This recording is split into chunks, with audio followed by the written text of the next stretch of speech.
Clara Fields was fired for caring too much. When she stayed after school to quietly fix a foster girl's shattered violin, the last gift from the child's fallen soldier father, her school district called it a policy violation and showed her the door. Jobless and humiliated, Clara feared she'd lost more than a paycheck. She'd lost her purpose. Then, 2 days later, a black limo rolled into her driveway. And what stepped out would rewrite everything. But before we dive in, comment below where you're watching from today.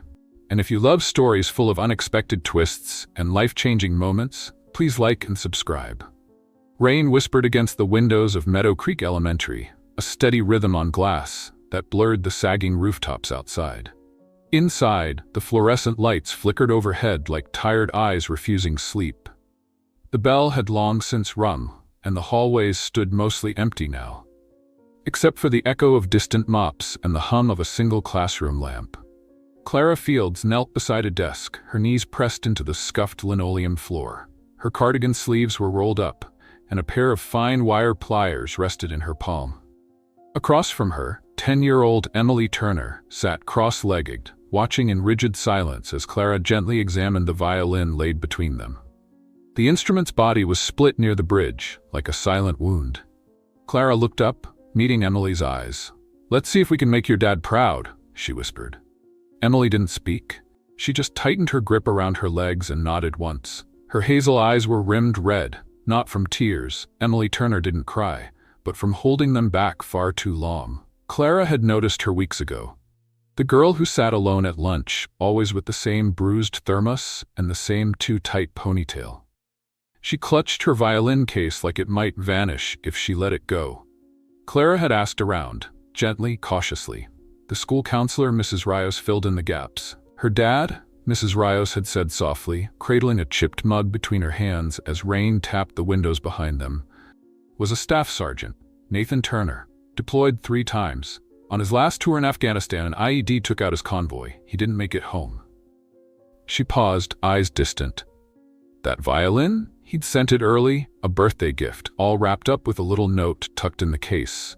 "For my brave girl, play it loud enough for me to hear from over here." It's the last thing he ever gave her. Clara's heart had folded in on itself, so when Emily lingered after music class one Tuesday, eyes down, words barely above a whisper, and asked, "Can you fix it?" Clara didn't hesitate. She sent the other kids home and locked the classroom door. Out came her old repair kit from the cabinet. Wood glue, clamps, a steady hand, a reverent silence. The hours stretched as lamplight turned amber, casting long shadows across sheet music and splinters. Emily never looked away. Neither did Clara. A quiet cough from the hallway startled them both. The janitor, Mr. Hensley, stood with his mop bucket, phone in hand. He didn't say a word, just raised the phone and clicked. One photo. A soft nod. Then he moved on, as silent as he came. Outside, the rain had stopped, but the clouds hadn't gone far. They still hovered low over Meadow Creek the next morning, heavy and gray, as if holding back judgment. The photo went online before the sun was fully up. Posted without fanfare by Mr. Hensley, the janitor, to a local community group on Facebook. Just one image. Clara and Emily, wrapped in quiet focus and warm lamplight, surrounded by glue, clamps, and string. The caption read simply, "Love still lives in the music room." At first, the comments were kind. "This is what teaching looks like. God bless her. Beautiful." The image spread beyond Meadow Creek by breakfast. But by lunchtime, someone with sharper eyes and a colder agenda took notice. Vincent Maddox, a school board member with a stiff collar and a sharper tongue, scrolled past the image during a meeting break and froze mid-scroll. He pinched to zoom in, frowned at the scene, and muttered, "Unsupervised student, no clearance, no forms." And now it's viral. By the next morning, Clara Fields was called into the principal's office. She entered expecting a conversation. Maybe a scheduling update, or, she hoped, a new budget for the spring recital. She even smiled. "Morning, Tom," she said. Principal Hewitt didn't return it. He gestured toward the chair across from his desk. "Clara, have a seat." There was a printout already laid in front of him. The photo. Clara and Emily in that circle of lamplight, hands deep in careful work. A beautiful moment, frozen. She looked at it and smiled again, smaller now. "Oh, Mr. Hensley must have posted it. Sweet of him." Principal Hewitt leaned forward, fingers laced. "Do you know why you're here?" Clara blinked. I thought maybe about next term? Or… He slid the photo across the desk. This is why you're here. She looked down at it again, confused. What's the problem? He took a breath. You conducted an unsupervised after-hours session with a student. No permission forms. No administrative notice. It was off the books, Clara, and now it's online. She shook her head, stunned. She asked me to fix her violin. I stayed late, on my own time. That's not a crime, Tom. It's compassion. I know that, he said, lowering his voice. But Maddox got wind of it. Says it opens us up to liability. You can't be alone with a student without clearance. Not anymore. Clara felt her mouth go dry. She's a grieving child. She just wanted her father's violin whole again. He looked away. And now the district thinks we're running unsanctioned therapy sessions under the guise of music class. So what? I'm getting a warning? Hewitt sighed and reached into his desk drawer. He pulled out a manila envelope and placed it between them. Her breath caught. This is your formal release, he said, effective immediately. Her chest tightened. You're firing me? I don't have a choice, he said softly. They want to make an example. She stared at him, jaw trembling. After 12 years? Clara? She rose slowly, taking the envelope with stiff fingers. Don't. He didn't stop her. She stepped out into the hallway, the envelope tucked under one arm like a betrayal. The wind outside caught the hem of her cardigan, making it dance behind her as if trying to hold her back. She didn't cry. Not yet. Not until she reached the empty parking lot and leaned against the cold metal of her car. That's when her breath finally broke. Emily found out during lunch. She had slipped away from the cafeteria, as she often did, tray untouched, her fingers brushing the latches of her violin case. The noise in the lunchroom felt too loud, too careless. She just wanted quiet. The music room always had quiet. She padded softly down the hallway. The old wood floors creaked under her shoes. She turned the corner with a flicker of hope behind her eyes, but the door was locked. She blinked, pressed her palm against the glass. No light inside. No piano bench. No Miss Fields. At first she just stood there, confused, like she'd stumbled into the wrong day. Then she sat down against the wall beside the door, drawing her knees up, cradling her violin case in her lap like a lifeline. She waited. The final bell rang overhead. Kids poured out in waves, laughter bouncing off the walls. Emily didn't move. She just watched them pass, as if she was the only one who noticed something was wrong. A teacher finally noticed her. "Sweetheart, do you need a ride?" Emily shook her head. She walked home in the rain. No coat, no umbrella. The violin case protected more than just wood and strings that day. It held the last thing she still believed in.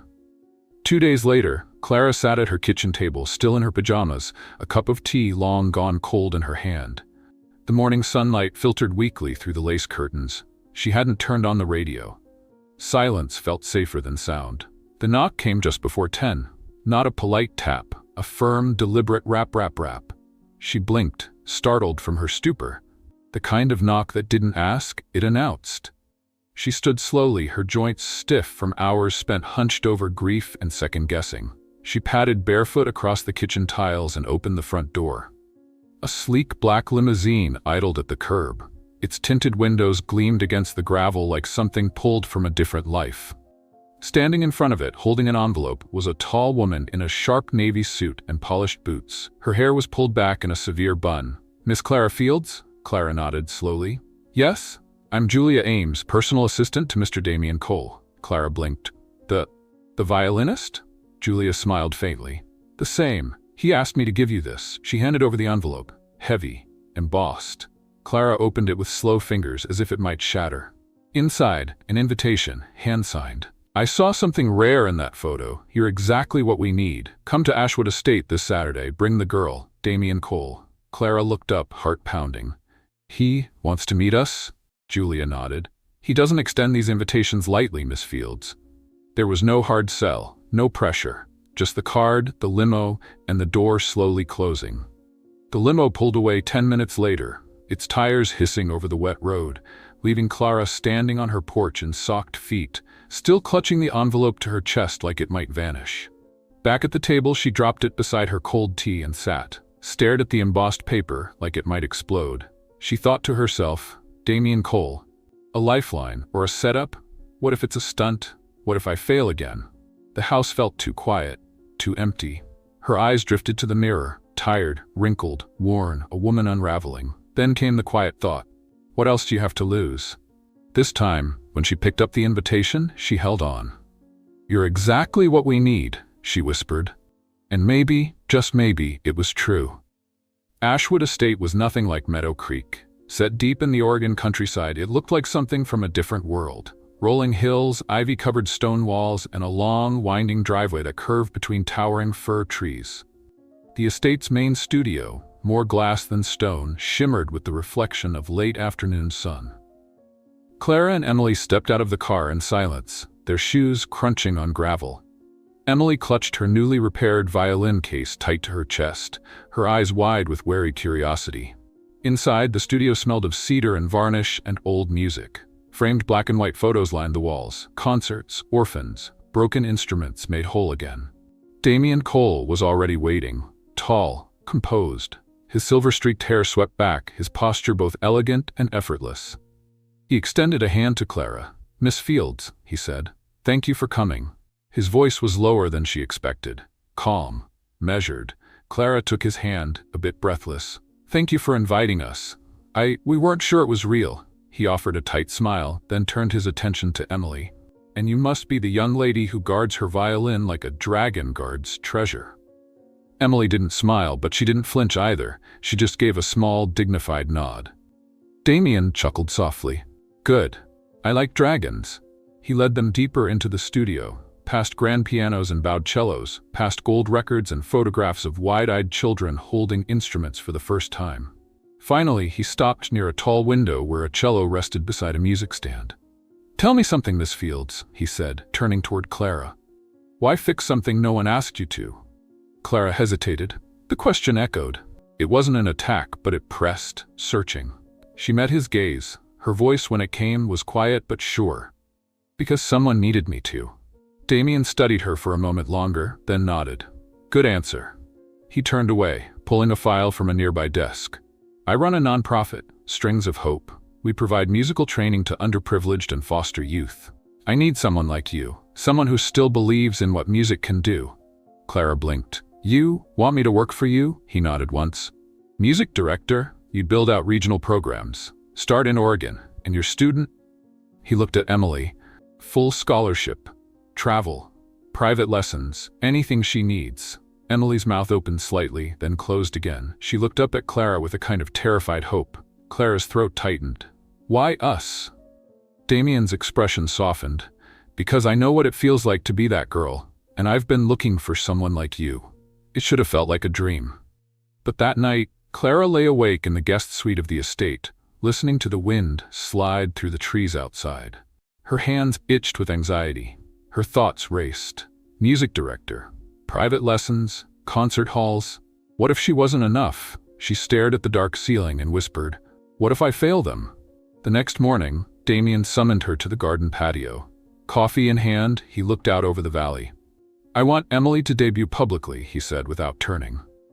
"Portland Music Hall, 3 weeks. You'll conduct. Your students will back her." Clara's breath caught. "That's soon. You said you believed in her. Show me." Clara swallowed. "And if she's not ready?" Damien turned, his eyes steady. "Then you get her ready." But Emily was not ready. She barely spoke for days. Her practice was halting, uncertain. She sat on the edge of every bench like she might bolt.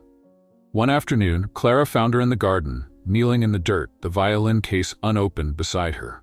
"I can't do it," Emily said without looking up. Clara knelt beside her. "Why not?" "Because he won't be there." Her voice cracked. "He said he'd hear me, but he can't." Clara wrapped an arm around her shoulder. "He's in every note, Emily. You play, and he hears you. I promise." Emily wiped her face and shook her head. "I'll only play if he's in the front row." Clara didn't argue. She didn't promise what she couldn't deliver. She just pulled Emily into her arms and held her as the wind moved through the rose bushes around them. They began building the orchestra. Damien flew in youth musicians from partner programs across the state, violinists from Salem, a cellist from Bend, percussion from Eugene, kids with different stories but the same fire. Clara took charge with quiet force. She scheduled long rehearsals, late nights, morning meditations with the shy ones. She taught not just notes, but heart. She told them, "The audience won't remember every beat, but they'll remember how you made them feel." Still, Emily refused to rehearse with the group. She practiced in private, sometimes late at night, the soft wail of strings echoing down the halls. Then one evening, Clara caught Damien listening outside the door. His eyes glistened. "She's not just good," he whispered, "she's rare." But still, Emily would not perform unless her father could be in the audience. Clara began writing letters, not to Nathan Turner, but to those who had served with him, to his old unit, to military contacts. Anyone who had known him, fought beside him, remembered the sound of his laugh. "I want her to see her father through your eyes," she wrote. "I want her to know he's still with her." The letters went unanswered, until one didn't. A reply, handwritten, from a fellow soldier named Marcus Vega. "I owe Nathan everything. I'll be there, front row, in uniform, and I'll bring something of his." Clara read the letter twice, then a third time, her fingers trembling over the parchment as if the ink might vanish. She hadn't told Emily. Not yet. There was power in waiting, just a little longer. She tucked the envelope into her cardigan pocket, close to her heart. The days leading up to the concert blurred into a kind of dreamwork haze. Rehearsals, fittings, lights, set lists. Clara barely slept, neither did the kids, tuning and tightening, adjusting bows and nerves alike. Damien watched over it all with a steady, hawk-like presence. He said little, but when he did, it mattered. "You don't teach them to perform," he said quietly to Clara as they stood backstage during a dress rehearsal. "You teach them to believe it matters." Clara nodded. "They already know. It's the rest of the world I'm worried about." The day arrived, wrapped in gray mist and golden nerves. Portland Music Hall loomed like a cathedral of sound, its grand facade etched with ivy and time. Inside, it was all rich velvet and chandeliers and nervous whispers bouncing off the walls. Strings of hope banners fluttered gently over the entrance. Clara stood at the side stage, clipboard in hand, headset crackling with last-minute cues. Her palms were damp. Her cardigan, a soft navy one her mother had knitted years ago, felt like armor tonight. Emily hadn't emerged from the dressing room yet. She checked the time. 5 minutes to curtain. She walked down the corridor lined with mirrors, her heels echoing like a metronome of dread. When she reached the dressing room, she knocked gently. "Emily?" No answer. She opened the door. Emily sat on the padded bench in her black concert dress, legs swinging, that violin case unopened beside her. Her face was pale, eyes unfocused, like the music had left her again. Clara entered slowly and knelt beside her. "You okay?" Emily didn't look at her. "He's not going to be there." Clara's throat tightened. "He is," she said softly. "In a way you'll feel, I promise." Emily finally looked at her. "That's not enough." Clara reached into her pocket. "I know. That's why I brought something else." She unfolded the letter from Marcus Vega and handed it to her. Emily took it slowly, reading in silence, her lips barely moving as she traced the lines. Then her fingers began to tremble. "Turn it over," Clara said. On the back was a photograph. 2 men in uniform. One was Nathan Turner, smiling wide, arms slung around a younger man. In the corner, scribbled in pen, "Kandahar, 2018. Told me to look out for his girl if he didn't make it back." Emily pressed the photo to her chest, shoulders shaking. Clara wrapped her arms around her. "He's here, Emily. You just have to let him in." A knock interrupted them. It was Julia, Damien's assistant. "She's up. Stage in 3. Emily stood. She didn't speak, but she opened her violin case. The lights dimmed, the audience hushed. Clara took her place at the conductor's podium, heart pounding loud enough to drown out the silence. Damien sat in the front row, still and watchful. Beside him, true to his word, was Marcus Vega, dressed in full uniform. Row 1, seat 4. On his lap sat a worn, folded American flag. Across his chest gleamed a silver chain holding Nathan Turner's dog tags. Emily stepped onto the stage, her bow shaking just slightly in her grip. She scanned the audience. Then she saw him. Marcus. The uniform, the tags, the face she didn't know but somehow recognized. Something in her posture shifted, straightened. She raised the violin. Clara met her eyes and gave the subtlest nod. Then came the first note. It broke like dawn, soft, trembling, golden. The room exhaled, and Emily played. The piece was slow at first, mournful. A movement Clara had helped her adapt, one that Nathan had once hummed in a video Emily watched on repeat. But soon it grew, soared, really. Notes leapt into the rafters like birds startled into flight. The orchestra followed, hearts racing, breath held. Cellos rising, violas chasing, percussion beneath like a heartbeat growing louder with every measure. Clara's arms swept the air, guiding the storm, shaping it. And still Emily played. Her fingers danced, eyes glistening. She wasn't looking at the sheet music. She didn't need to. She knew it now, knew it like memory. Halfway through, something strange happened in the crowd. People began to cry, quietly at first, then audibly. It moved through the hall like a wave. Not sadness, but release. Some wept into handkerchiefs, others gripped the arms of their chairs, transfixed. In the front row, Marcus Vega sat motionless, then slowly reached up and placed Nathan's dog tags around his neck. Emily saw it. Her breath hitched, but she kept playing. It was the sound of grief made beautiful. It was everything she hadn't been able to say. And it was enough. The final note hung in the air like a benediction. Then silence. Then a roar. The audience leapt to its feet. Applause thundered off the walls. Damien rose slowly, hands clapping with rare reverence. Clara lowered her arms, breath caught in her chest. Emily stood frozen in the spotlight, stunned.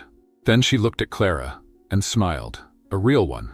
Not guarded, not forced. It was the smile of a child who'd just been heard.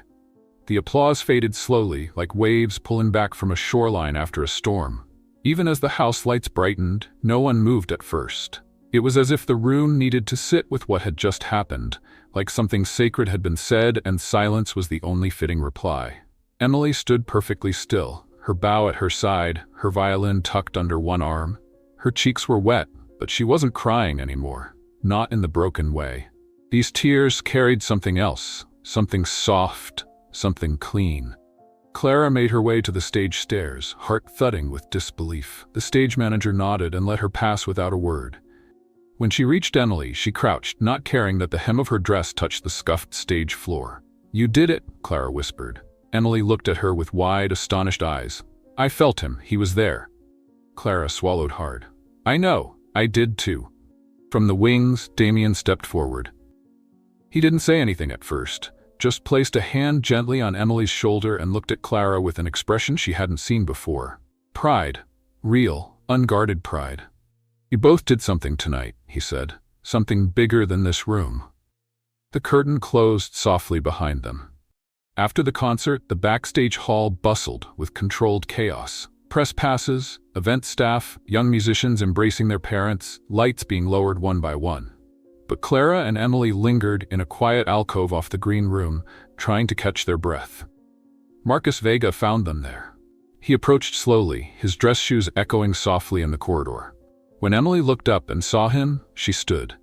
He didn't speak right away. He reached into the inside pocket of his uniform jacket and pulled out a worn, olive-drab envelope. "This," he said gently, "was the last letter your father wrote. He never got to send it." Emily's fingers trembled as she took it. She stared down at the envelope for a long time. Then, without a word, she stepped forward and hugged Marcus Vega tightly around the middle. The metal on his chest pressed into her cheek. He held her like she was his own. Outside the hall, the Oregon night wrapped them in a cool hush. Clara and Emily stood together, waiting for their ride back to Ashwood Estate. Emily held the envelope against her chest like she had the violin days ago. "Do you want to open it now?" Clara asked softly. Emily shook her head.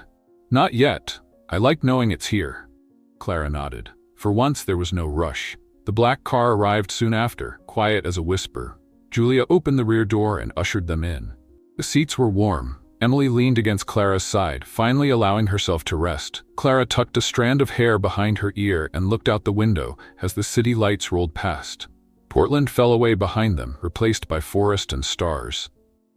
She still didn't know exactly what came next. But for the first time in weeks, maybe months, Clara didn't feel lost. She felt found. Back at the estate, Damien called a meeting the next morning. Clara arrived at the sunlit studio, still wearing the same cardigan from the night before. Emily trailed behind her, now inseparable from both her violin and the unopened letter. Damien was already seated, a thick folder open in front of him, coffee steaming beside it. "Last night was a beginning," he said simply. "Not just for her. For all of them."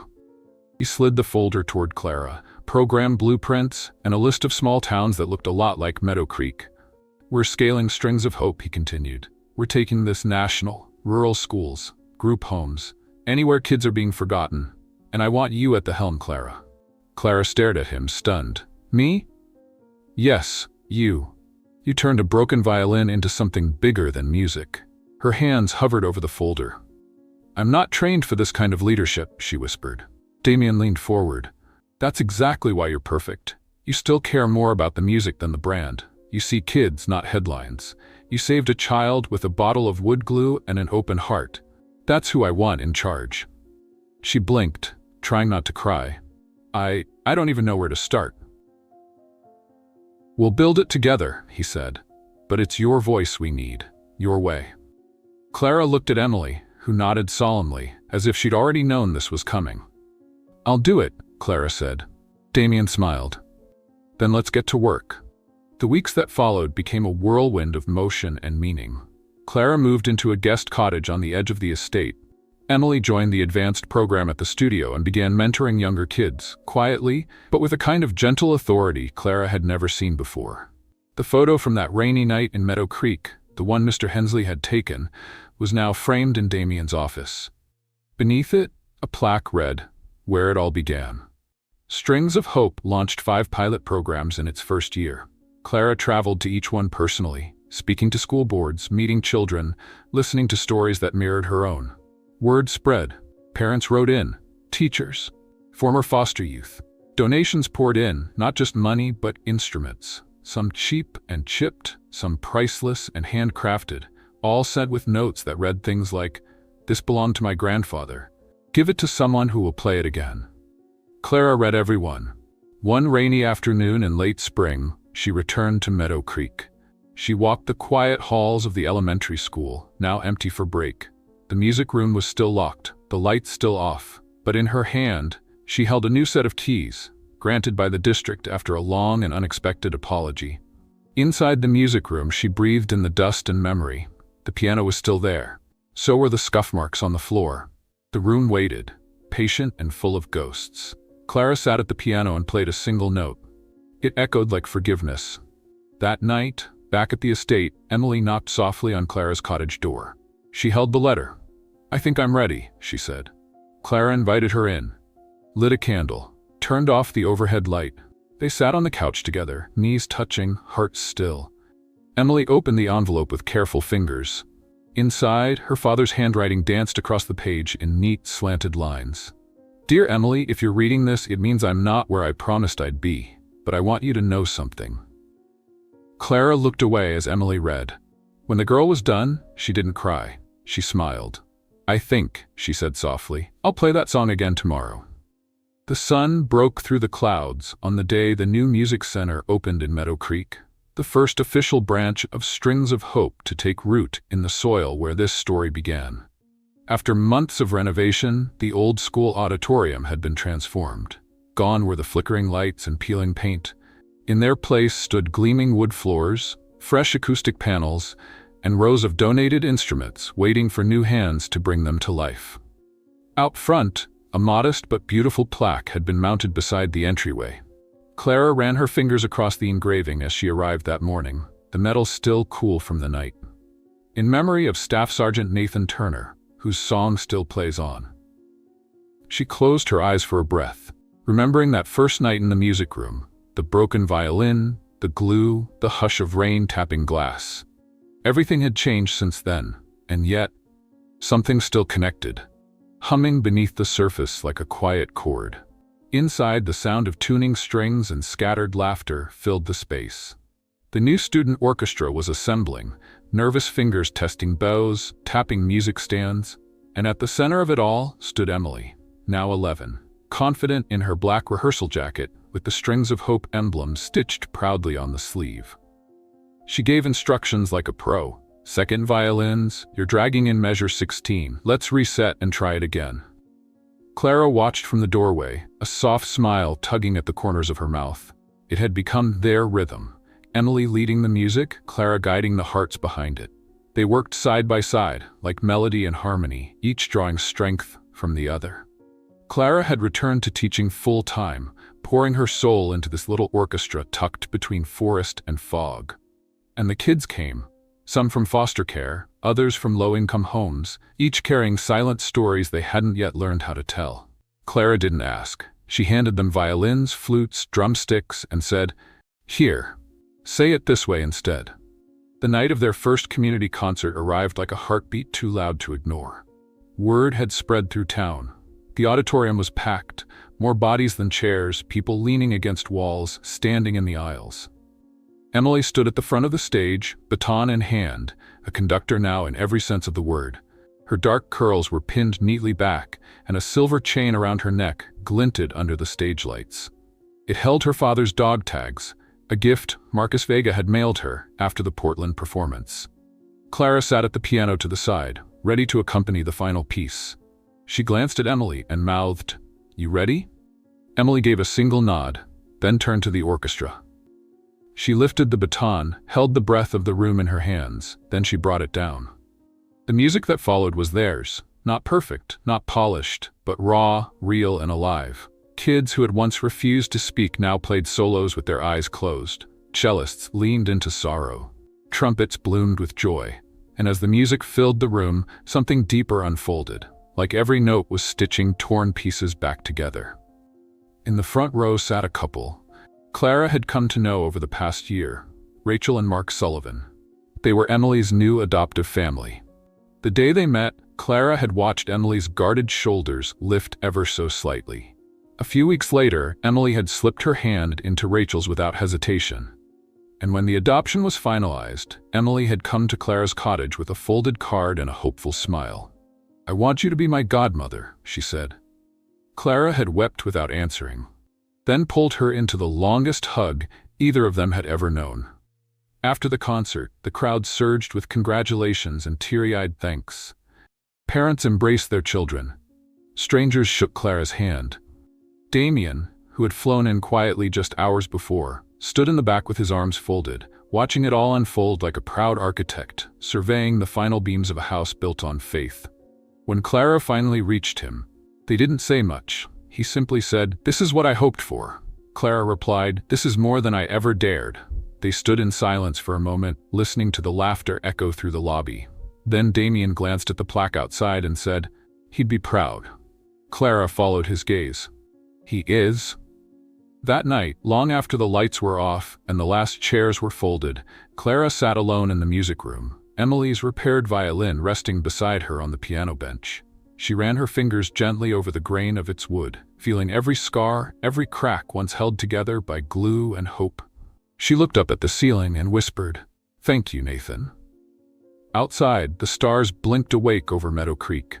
Inside, the music never really stopped.